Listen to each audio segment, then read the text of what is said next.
Okay, so this morning I'm going to do a video on philosophy of the mind. And why? Because I figured something out recently. So to a lot of people, this probably is not going to be a big deal. Some people I know, I guess maybe it's a normal, most people I know think, most people I know have not got this problem. So their mind is normally clear, um, unless they're like focusing on a task and their mind's on this task, whatever. But some people are like me in this way where you have extra thoughts. I guess you'd say have extra thoughts. Like I wouldn't even see it as extra thoughts, but I guess you'd say it as extra thoughts. So like sometimes my mind, when I'm alone, and weirdly enough, it only ever happens when I'm alone, makes me a little bit concerned. Um, my mind generates questions for itself. I guess you'd say. I like it. It questions itself and asks itself questions, which for a long time I participated with. I was like, let's just pretend that my brain needs help or something. Let's pretend that, because somehow it's moving on its own. So, like, I would just have this weird idea that if there's no active movement in my mind, like if I'm not thinking, reading, doing something, then there shouldn't be any movement in my mind. It's like if I don't push the pedal down on this car should accelerate, right? Shouldn't happen. And then it clicked in my head recently, and this is the weird part, I think. This is why I've started doing more and more research on psychics and ghosts and stuff, because I was like, well, think about this. The brain, being the brain itself, wouldn't need to ask itself a question.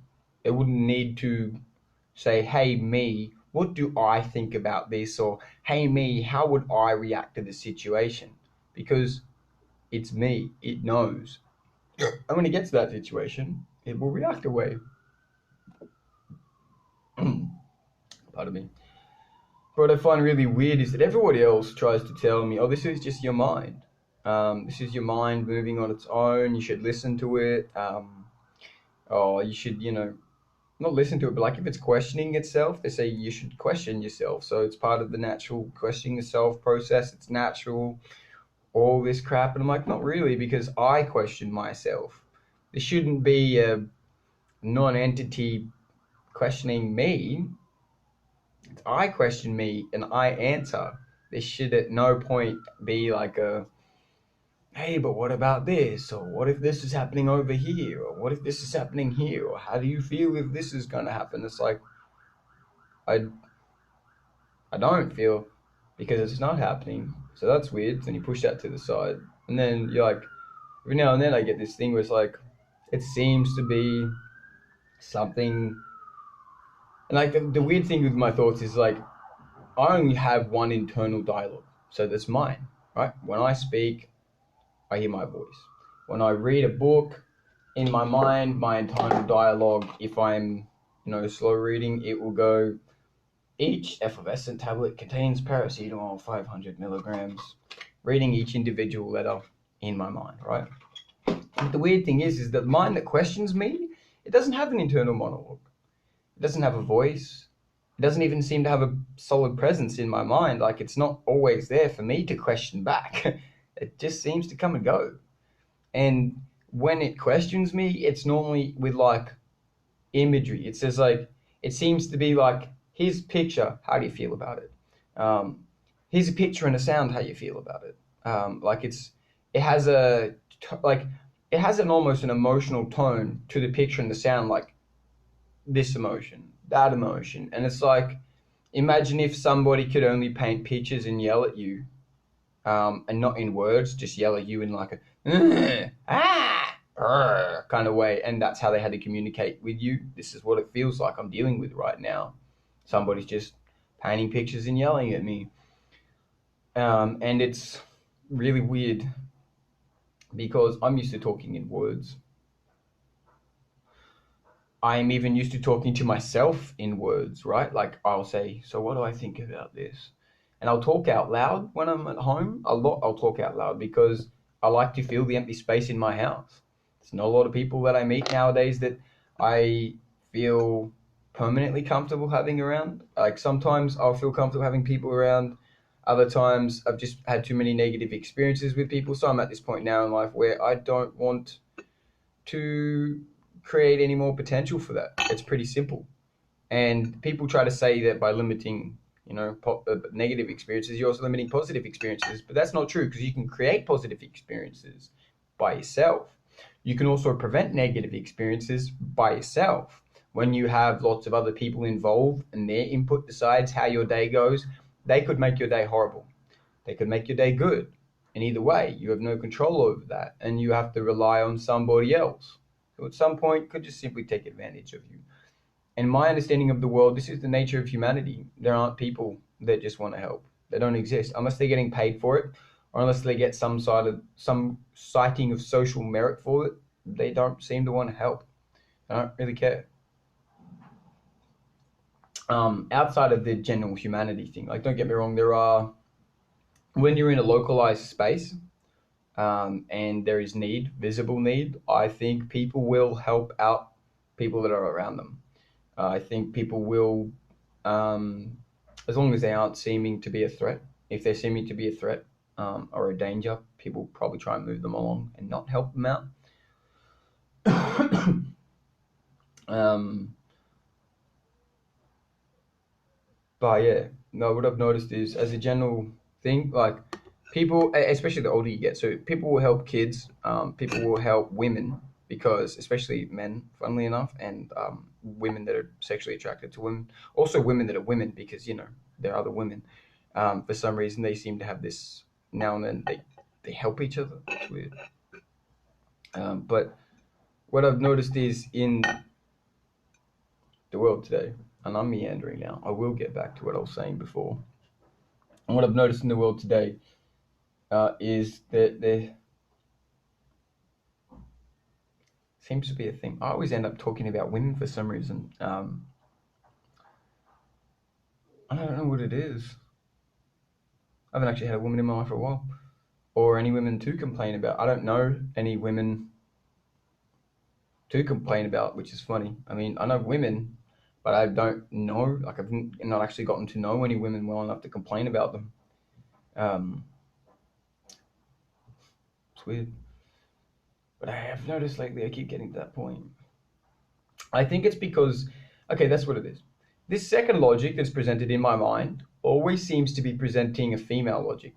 And what I mean by a female, like a feminine logic, it doesn't make sense from my point of view, everything that it says. And like, weirdly enough, when it thinks at me, let's say when it thinks at me, I feel that it's uneducated about what it is to be a man, that it's uneducated about what it is to be a male, or to even just, um, you know, not be a woman.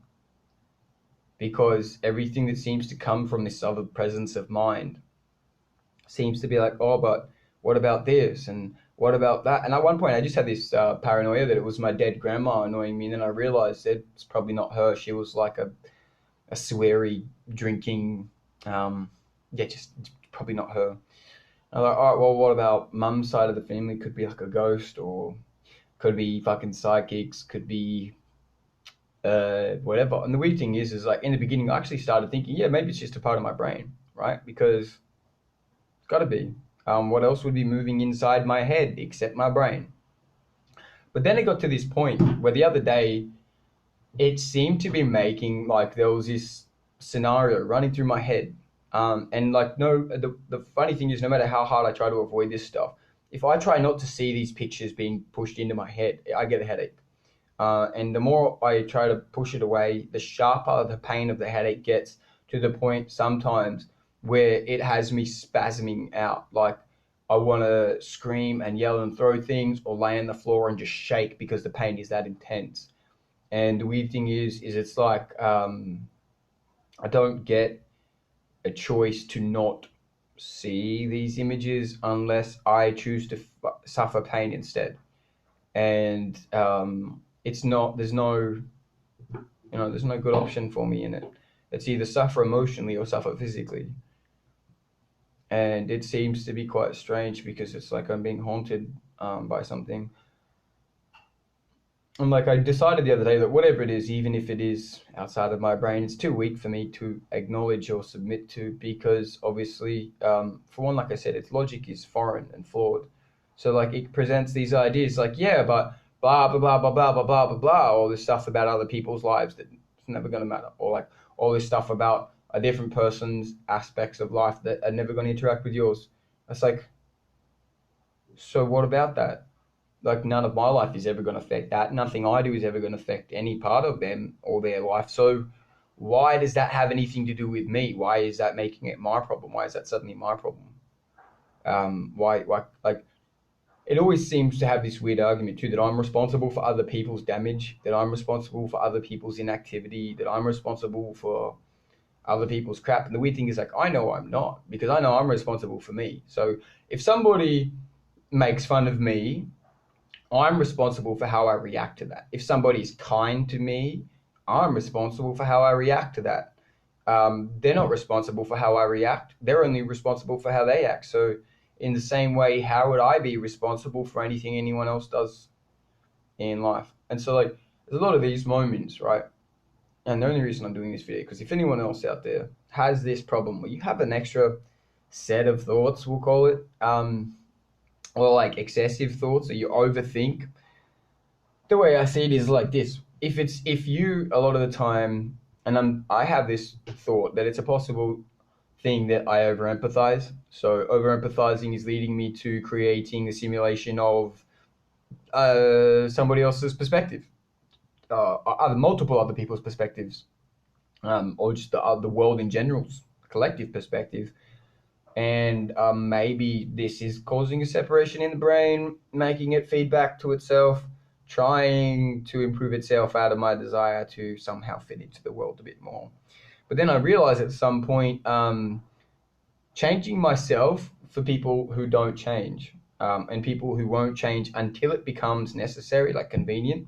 So let's say I had a friend, he was a shit friend until he had no more friends. Then he calls you up and says, hey, sorry, I was a shit friend. Maybe I shouldn't have been a shit friend. And I'm like, yeah, well, obviously you shouldn't have been a shit friend. Hope you have a good life. Maybe next time you be better to whatever friends you get. And I hung up on him, right? And this was a real scenario. But what I'm saying is, this scenario is just like what happens in the brain. It's the brain going, oh, maybe I should have done this, blah, blah, blah, blah, blah. And the weird thing is like, I think it's probably just that. I'm overthinking going, oh, maybe I should do this, or maybe I should do that, or maybe I should do this. And then I realize at some point, oh, well, none of those thoughts actually matter, because those moments are past, and the ones that are in being presented to me by these images, they don't actually exist. Like, the only moment that exists is the one I'm in now. The only people I'm interacting with are the people that are in my current social sphere or circle, whatever. So it doesn't make sense that my mind would be like, here's a bunch of random images. What do you think of it? What are you going to do about it? And I'll be like, ignore it because it's not real. Duh. What the fuck? And it seems to be really pestering. Like, it's like daydreams that attack you. That's what it feels like. It's like daydreams that attack you. And this is why I'm getting to this point. I genuinely believe that it should drag that secret society shit out into the open. If people say that they are psychics, let's test them. Rosicrucians and all this stuff. If you guys say you're psychic, let's test you. Let us test you so we know what you can and can't do, so that you can't mess with people's mental health just by existing. And people be like, oh, that's a you problem. No, not really, because you create this factor, right, in the world that says, we want you to believe that people have access to your mind. You want people to believe this. This is why you put your books out and you talk a lot about being psychic. This is why psychics will get on TV and be like, I'm a psychic. I can find your body. Because, yeah, I was making fun of the guy. Yeah. I'm a psychic.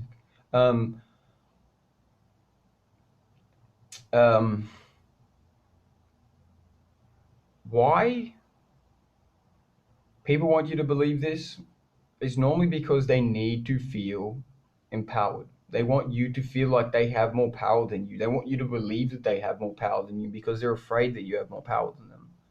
They're afraid that somehow something you do overpowers and overrides everything that they are. So they needed to invent something that they could catch up to you with. They needed to invent something that they could control you with. And what better misdirection than if I told you I could read your thoughts, then I was watching you and you better be good. You would start self-regulating. You would start going, am I thinking the right things? Am I thinking good thoughts? What if people know what I'm thinking and I get in trouble? Oh my God, now I'm in trouble. Obviously, it's never going to happen. No one can read your fucking mind. They've got a test. They'll give you $1 million if you can pass this test. And the funny thing is, every psychic that has ever existed has not been able to pass this test. No one's ever get that money. No one's ever going to get that money because psychics aren't real. It's a very simple understanding. Psychics are not real. And if they exist, I'm calling the bluff, right? So if you guys exist, come out, line up, show us your tricks, show us that you're not threatening, show us that you're not dangerous, and we won't have a problem. But if you've ever watched X-Men before, you'll understand that if you do exist, there's a certain amount of time till this comes to a spearhead, right? So like, coming from me, this might sound funny because to you, I'm nobody. To most people, I'm nobody. But this is an idea. This idea is not my idea. This is an idea that's probably going to cause you nightmares for the next 1,000 years. Probably going to cause you daymares, lifemares for the next 1,000 years. But if you say you can do this stuff and you can do this stuff, put up or shut up, or put it away and shut up. Because you don't deserve free space in the world to cause chaos. That's for chaos only.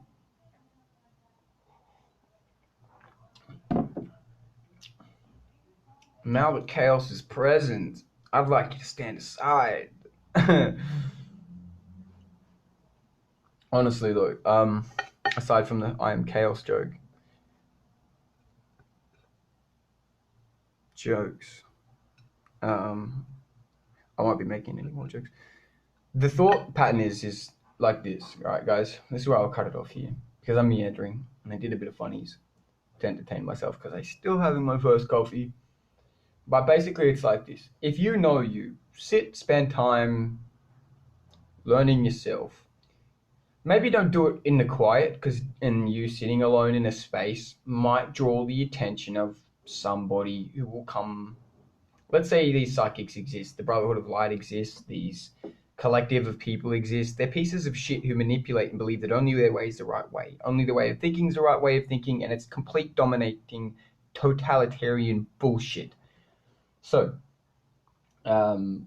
if you sit in a space by yourself, and there are psychics, it's likely that these psychics will see you sitting in a space by yourself, astral project, or create some sort of rupa, a body of light, a body of energy, a body of sound, to come and observe you in, and they'll be in your space without you being able to see them unless you're highly perceptive of these energies. And while they're in your space, they will let out thoughts, and because you can't see them and you don't believe in their existence or whatever, you'll think they're your own. And so they'll encourage you to move towards a certain thing. Unfortunately, within these groups of people, these people have children. Some of these people, their children aren't well disciplined. Some of these people, their children aren't well educated. And so it comes to a point being where they inherit a legacy of this job, this interactive thing, or they find it for fun. And at some point, some of these people may not have the best intentions for you. So let's say if you're in a space by yourself and a second presence of mind appears, another set of thoughts that is not your central psyche, that is not from your reading voice.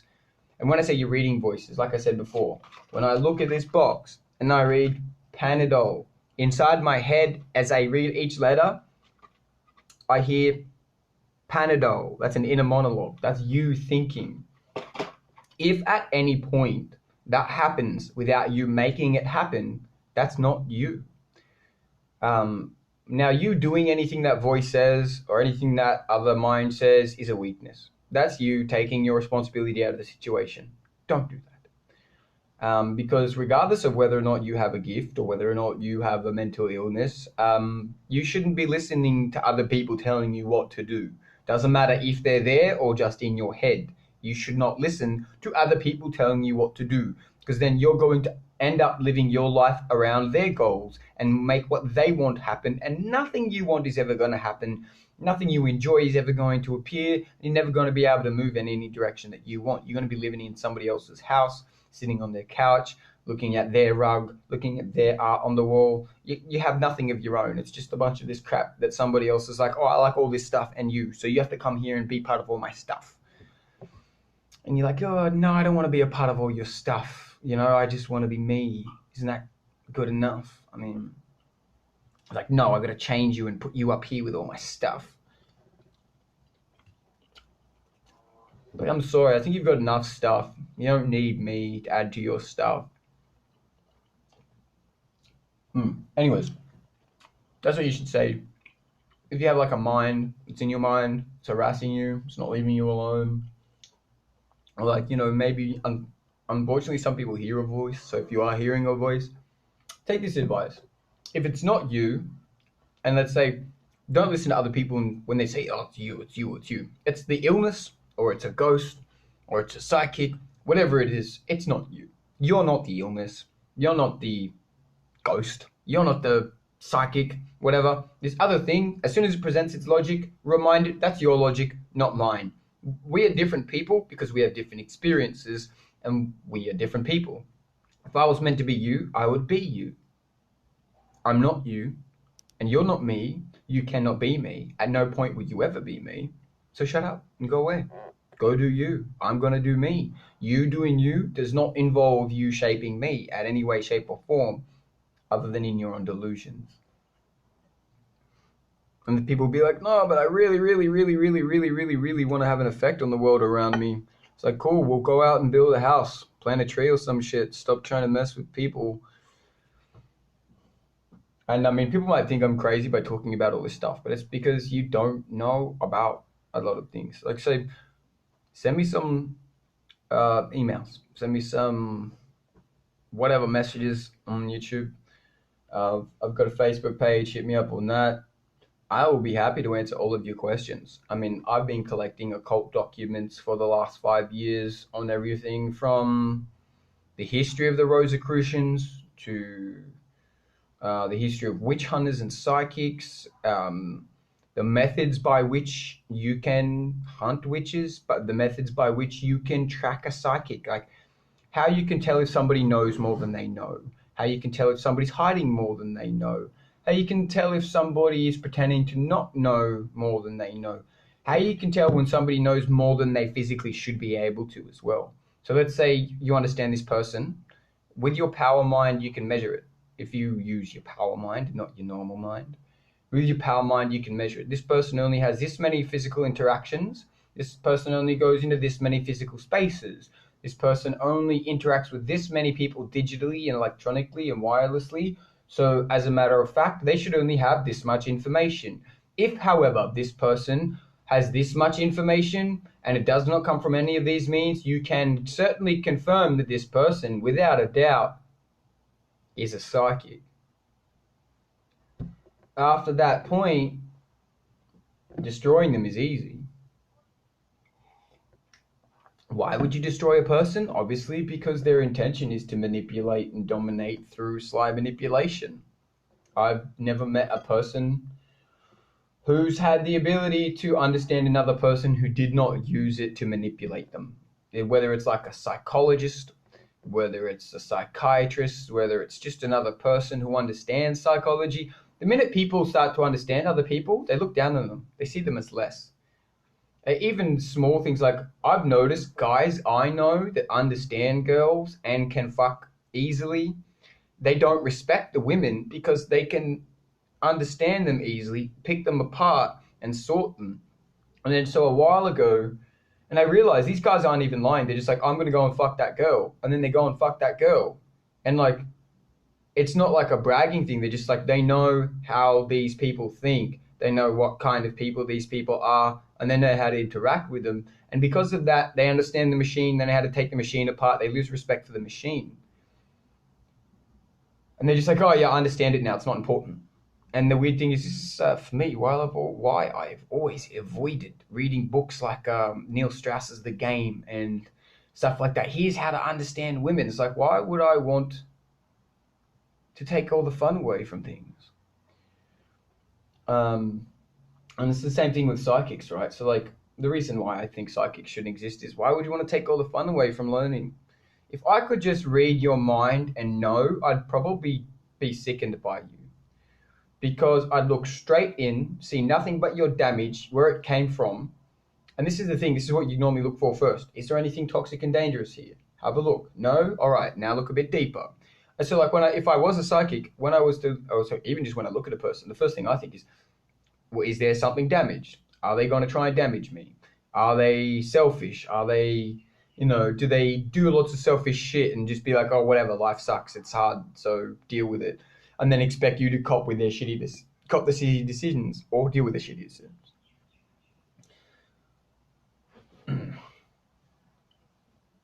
Now, I say, even though I keep meandering, you can see it. It's like every time I get to a point of saying this thing, it's like this presence seems to be like, no, I don't like that.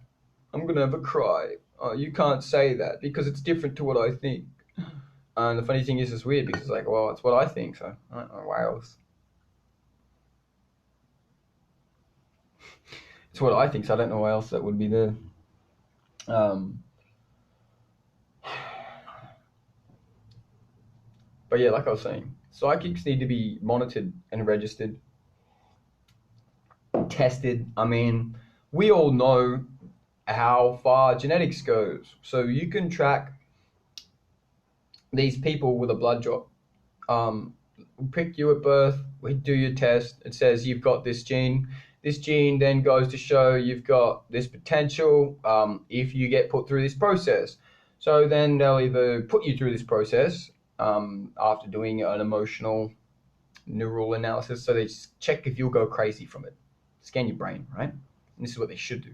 Scan your brain, see if you're going to go crazy from excess information or excess stimuli. If you can handle it, then they put you through the process of becoming.